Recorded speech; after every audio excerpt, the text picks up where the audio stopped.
제가 이제 그알 유튜브 팀을 담당하면서 이 안에 다양한 컨텐츠들이 있거든요. 각각 PD 작가들이 그걸 만들면 제가 최종 검수를 이렇게 한단 말이죠. 이제 그런 과정이 많다 보니까 그때 주로 많이 쓰는 말이 제가 대지업이에요. 썸네일 만들 때 피해자 성별을 특정하는 용어는 안 쓰거든요. 그러니까 예를 들어서 뭐 아까 제가 말한 배산 사건이 방송 나갈 때만 해도 배산 여대생 피살 사건이었거든요. 이게 이 사건이 어떻게 결말이 날지 모르겠지만 일단 한번 취재해보자라고 시작했던 게 많았고, 그러다 보니까 새롭게 알게 되는 거, 새로운 국면을 맞게 되는 것도 많았는데 그 순간들을 되게 즐겼던 것 같아요.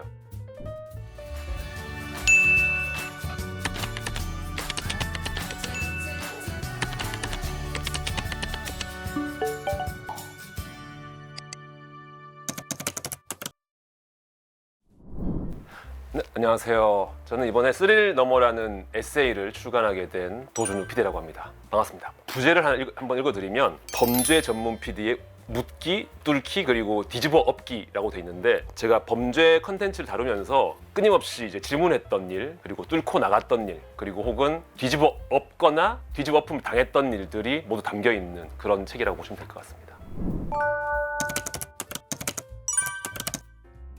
저는 최근 검색한 게 태권 도장 매트를 검색했는데요. 그게 이제 사실 최근에 그것이 알고 싶다 해서 방송했던 사건과 관련된 거거든요. 태권 도장 이제 관장이 아이를 매트에 방치해뒀다가 사망한 사건인데, 제가 그걸 유튜브를 담당하다 보니까 아무래도 최근에 이제 방송한 거에 대해서 영상을 만들게 되잖아요. 근데 이제 그 사건을 사람들이 어떻게 바라보는지랑, 그리고 방송 후에 또 어떤 부분에 사람들이 좀 감정이입을 했는지, 분노했는지 그런 걸 또 알아야 되기 때문에 주로 사건을 검색 많이 합니다. 많은 분들이 기억하시는 방송편은 신정동 엽기토끼 사건, 그리고 노들길 살인 사건, 배산 대학생 피살 사건, 이 정도가 제일 많이 기억하시는 것 같아요. 되게 어렵게 뚫어냈던 사건이 신정동 엽기토끼 사건인 것 같아요. 2005년 사건인데 기사가 진짜 한 2개 정도밖에 안 났거든요, 당시에. 그 뒤에 저희가 취재를 하려고 선배들이 많이 노력을 했는데 이 경찰들이 협조를 안 해줬어요. 근데 그거를 제가 뚫기 위해서 서울청이랑 담당서 양천경찰서를 일주일 내내 왔다 갔다 하면서 협조를 얻으려고 하다가 겨우 뚫었거든요.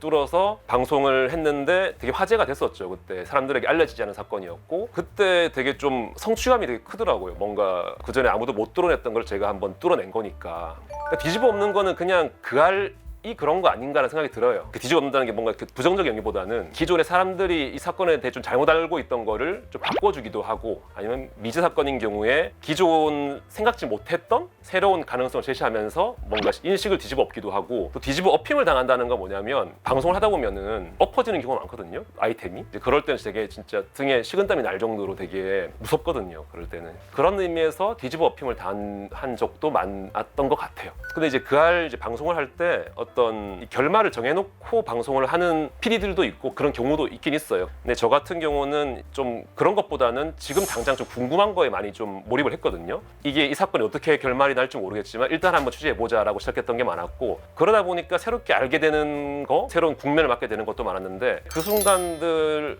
되게 즐겼던 것 같아요. 이런 게 또 있구나, 새로운 게 난 또 파보기도 하고. 예를 들어서 배산 사건이라고 있는데, 피해자가 대학생이었는데 새벽에 잠옷 차림으로 나갔다가 동네 뒷산에 살해당한 사건인데, 흉기로 한 번, 2번 정도 찔린 다음에 사망을 하셔서 건장한 남성이 범인일 것이다 라고 예상을 했는데, 저희가 피해자가 집에서 나갈 당시 옆에 있었던 남동생 체면을 해보니까 여성의 가능성이 있겠다, 범인이. 그 가능성을 처음으로 제시를 했었거든요. 그때 되게 좀 반향이 컸어요. 그 사건의 범인이 여자일 수가 있나? 그럴 수도 있겠네? 이런 반응들이 좀 많았었거든요. 그런 순간들은 되게 좀 당황스럽기도 하지만 한편으로는 새로운 어떤 무언가를 던질 수 있다는 것 때문에 그런 순간들을 좀 많이 즐겼던 것 같아요. 범죄를 다루는 목적이 뭐냐에 대해서 생각을 좀 해봐야 될 것 같은데, 사실 그것 또한 좀 애매한 부분이 있긴 해요. 누군가는 정의를 위해서 한다, 누군가는 뭐 돈을 위해서 한다라고 딱 가릴 수가 없잖아요. 그 알 같은 경우도 사실 진실 규명을 하지만 프로그램 앞뒤로 붙는 광고로 돈을 벌긴 하잖아요. 그러니까 그게 사실 애매한 부분이 분명히 있거든요. 그래서 그냥 제작하는 입장에서는 기본적으로 우리가 범죄를 다룰 때 피해자를 가장 먼저 생각해야 된다는 꼭 가져가려고 하거든요. 내가 피해자를 얼마나 고려하고 있나, 보호자를 얼마나 배려하고 있나를 계속 되묻고 체크하는 것, 그게 사라진다면 사실 피해자가 원치 않는 방향으로 갈 수도 있잖아요. 네, 그래서 그거를 되게 경계하려고 노력하고 있습니다. 항상. 그래서 저도 이제 그때가 방송 한 10년 정도 했을 때였거든요. 이 일을 오래 할 수 있었던 이유가 매번 새로운 프로 갈 때마다 되게 새로운 일을 하는 느낌이었거든요. 그러니까 이직하는 느낌처럼. 그러니까 그것이 알고 싶다와 TV동물농장은 정말 너무 다른 프로잖아요. 같은 회사에 있지만. 그래서 한 10년쯤 하니까 얼추 다 해본 프로그램들이고 이제는 교양 프로그램이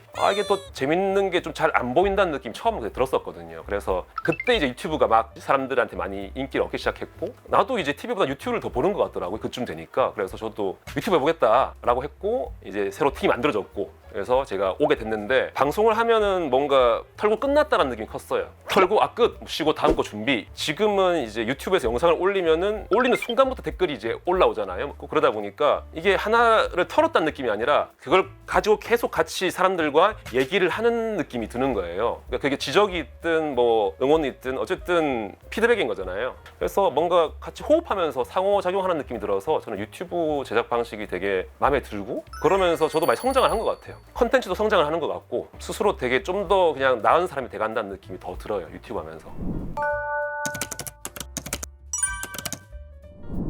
제가 최근에 가장 많이 저장하는 거는 영화 속 주인공들의 의상을 저장 많이 하고 있습니다. 제가 PD인데 또 출연을 하다 보니까 지금 이제 촬영 중인 건 지선 시네마인드라고 근데 이거는 좀 제가 좀 신경을 써서 입어야 될 것 같더라고요. 영화관에 촬영하다 보니까 이게 좀 옷을 허름하게 입으면 안 될 것 같은 거예요. 그래서 뭔가 좀 컨셉이 필요하겠다 싶어서 이제 영화를 이렇게 모니터링 하다 보니까 영화 속 주인공들의 의상을 내가 좀 차용해서 입으면은 그래도 좀 컨셉이 되지 않을까 싶어서 요새 계속 영화 보면서 계속 캡처하고 있어요. 그 알에서 저는 또 가능한 선에서 새로운 걸 도전하고 있는 중이거든요. 근데 언젠가는 좀 그 알을 벗어나서 뭐 또 다른 걸 해보고 싶다라는 마음도 막연히 있고 유튜브는 단점이 좀 그런 거거든요. 그냥 비대면으로 소통을 하잖아요. 사람들하고 이렇게 대면에서 얘기를 하는 걸 저는 되게 좋아하거든요. 그래서 나중에는 좀 그냥 막연히 그냥 카페 같은 거 하고 싶다 이 정도의 작은 꿈은 있는데 PD로서의 엄청난 꿈을 갖고 있지는 않아요. 지금은. 이 스릴러머 이 책을 가지고 북토크를 하는데 9월 29일 일요일 3시에 하고요. 그 알 정말 좋아하시는 딘딘님이 MC를 봐주기로 했고 그리고 그 알이 낳은 최대 아웃풋이죠. 또 권일영 교수님이 함께 게스트로 출연해 주시기로 했거든요. 그래서 그날 오시면은 되게 다양한 이런 범죄, 이런 사건, 다양한 얘기들을 재밌게 들으실 수 있을 거예요.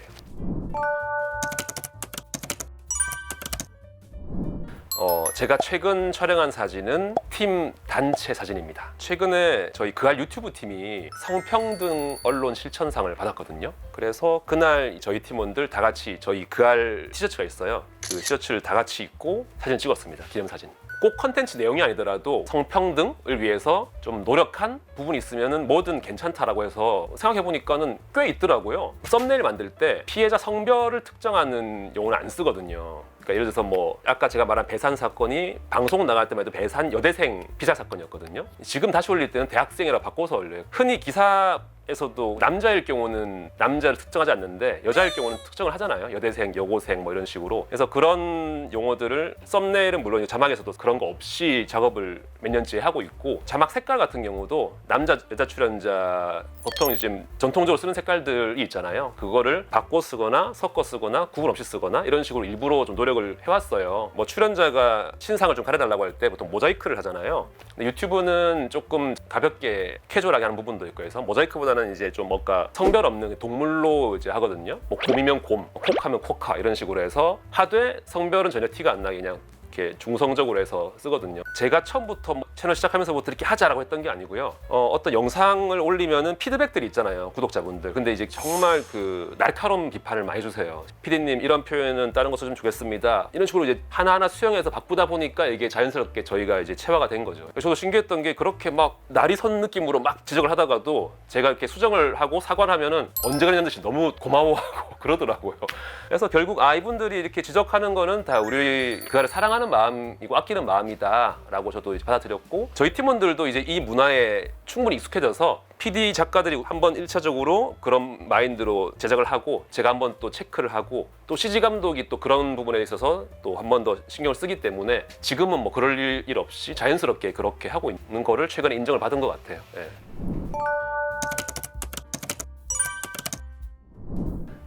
제가 가장 많이 쓰는 말은 대지업입니다. 이게 이제 저희 팀 안에서만 쓰는 일종의 밈 같은 건데요. 대세에 지장 없음을 줄인 말이거든요. 아마 소제목에 들어갔을 거예요. 대지업 엿과 엿맘 이렇게 들어갔던 걸 기억하는데 엿맘은 엿장수 맘대로 하세요를 줄임말인데 제가 이제 그알 유튜브 팀을 담당하면서 이 안에 다양한 컨텐츠들이 있거든요. 각각 PD 작가들이 그걸 만들면 제가 최종 검수를 이렇게 한단 말이죠. 이제 그런 과정이 많다 보니까 그때 주로 많이 쓰는 말이 제가 대지업이에요. 그러니까 이 정도면 괜찮다. 이 정도면 괜찮으니까 그냥 알아서 하세요가 엿장수 맘대로를 이게 하도 많이 쓰다 보니까 줄어서 대지업, 엿맘 이렇게 쓰게 됐거든요. 예, 이 영상을 통해 이게 좀 이렇게 확산되면 좋겠어요. 대한민국에 이게 꽤 유용하거든요. 이게 말이.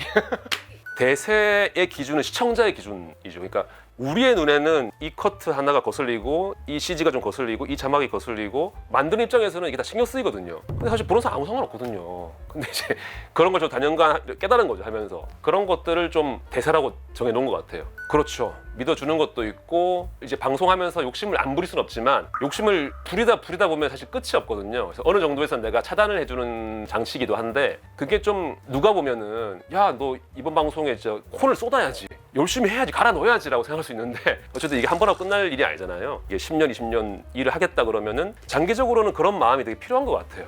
그래야 다음에 또 할 힘이 생기고 진을 다 빼는 게 아니라 그런 의미로 그 말을 많이 쓰는 것 같아요. 저는 기본적으로 이제 후배들하고 되게 팀원들하고 되게 격의 없이 지내려고 하는 편이었는데 이게 제가 연차가 쌓이니까 연출자, 뭐 팀장이 되니까 제가 아무리 편하게 해도 편하지만은 않더라고요. 이게 어쩔 수가 없더라고요, 그거는. 그래서 저는 어쨌든 간에 항상 이런 좀 격의 없는 관계를 좀 지향하는 편이어서 유튜브 팀에 왔을 때는 인원이 많지도 않고 방송보다 우리가 닉네임제로 한번 서로 불러보자 그렇게 한번 해봤던 거거든요. 되게 효과가 좋았어요. 단지 수평적인 관계를 간다는 것도 있겠지만 뭐랄까 서로 또 예의를 차리게 되는 것 같아요. 어쨌든 반말하지 않음으로 인해서 또 감정이 어느 정도 이상은 가지 않는 그러니까 감정적으로 부딪히거나 그럴 일도 잘 없는 것 같고 자연스럽게 적당한 거리를 유지하면서 서로 지내게 되는 그런 게 있는 것 같아요. 네.